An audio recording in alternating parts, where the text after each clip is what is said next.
Je voudrais qu'on aborde cette table ronde d'abord à partir du projet. C'est-à-dire qu'avant de parler des acteurs, comment impliquer toutes les parties prenantes de son territoire, je voudrais déjà savoir dans le projet porté, est-ce qu'il faut un cahier des charges particulier pour bien réussir son projet de coopération. Je voudrais qu'on commence d'abord par aborder cette question et je vous donne la parole, Jean-Marc, pour nous parler des Mureaux, bien sûr. Demain, ville touristique. Avec le plein emploi, je sais que ça pose beaucoup de questions à ceux qui nous écoutent. Au départ, c'était juste une association d'insertion, en fait. Voilà, je suis toujours responsable et directeur d'une structure d'insertion et on remet en gros 30 personnes à l'emploi chaque année. Il y a quelques années, ça a été un électrochoc de découvrir que pendant qu'on faisait ça, sur la même période, il y avait à peu près le double ou le triple qui perdait son emploi sur le secteur dans lequel on était. Et du coup, c'était de se dire, mais c'est compliqué de remettre 30 personnes à l'emploi. Mais si pendant qu'on fait ça, la société en détruit le double ou le triple, on va dans un mur. Et on n'allait pas devenir une usine à insertion, parce que ce qu'on sait faire à 30, on ne sait pas forcément le faire à 150. Et donc là, l'intuition, c'était de se dire, mais en fait, la ville des Mureaux a tous les symptômes d'une personne en insertion chez nous. Mauvaise image d'elle-même, mauvaise image des autres, manque de réseau, pas de compétences, enfin, on retrouve exactement le profil.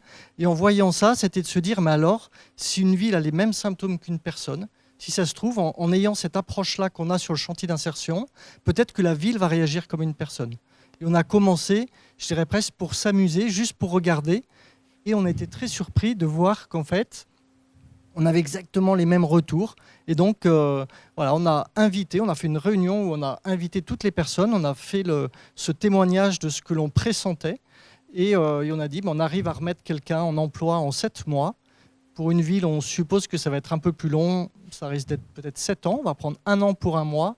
On suit la même méthode, donc 7 à 10 ans, puisque le Covid nous a quand même un petit peu compliqué. Et voilà, qui veut rentrer dans le projet ? Et on a eu 125 personnes et structures totalement différentes. Donc, association, on ne savait même pas qu'on était en train de faire un PTCE. C'est HEC qui, avec des étudiants qui sont venus voir un peu ce qui se passait aux Mureaux, nous ont dit, mais en fait, vous venez de créer un PTCE. Mais comment est née cette idée de faire des Mureaux une ville touristique, finalement ? Et quels sont les ingrédients, selon vous, dans ce projet, qui permettent finalement de poursuivre le projet, de le faire prendre, j'ai envie de dire.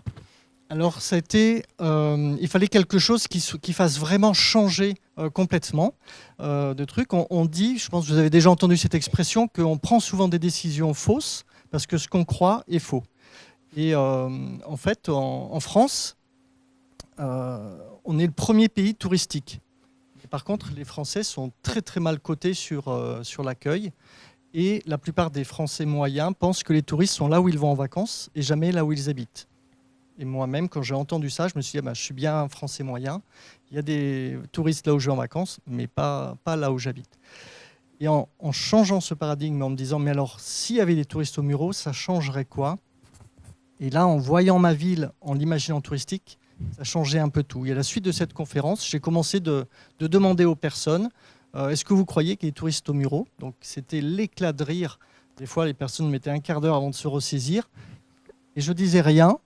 Juste, je les regardais. Et au bout d'un moment, d'un seul coup, après avoir ri, elles disaient mais en fait, si c'était touristique, alors il faudrait que, par exemple, le premier hydravion au monde a décollé des Mureaux. Il faudrait relancer une animation là-dessus. Ah, mais on a aux Mureaux 70 tombes du néolithique qui sont dans le jardin d'un privé, il faudrait en faire quelque chose. Et on a commencé de lister comme ça, mais on ne savait pas du tout où on allait. On a juste dit, ah mais c'est génial. Et puis j'ai refait ça avec une autre personne. Et on a été dans les quartiers et on a vu plus de 500 personnes. Et on a recueilli 280 idées de choses qui étaient très faciles à mettre en place, voire d'autres un peu plus lourdes comme l'animation avec les hydravions qui ne sont pas encore, c'est juste dans les projets à faire. Mais et là on s'est dit mais en fait on est sur une mine en fait, un potentiel. Et dès qu'on pense que la solution est sur le territoire et c'est juste qu'on n'a pas vu où étaient nos pépites, si la solution est sur le territoire, mais en fait il faut la faire jaillir, il faut que les gens reprennent confiance, exactement comme une personne en insertion.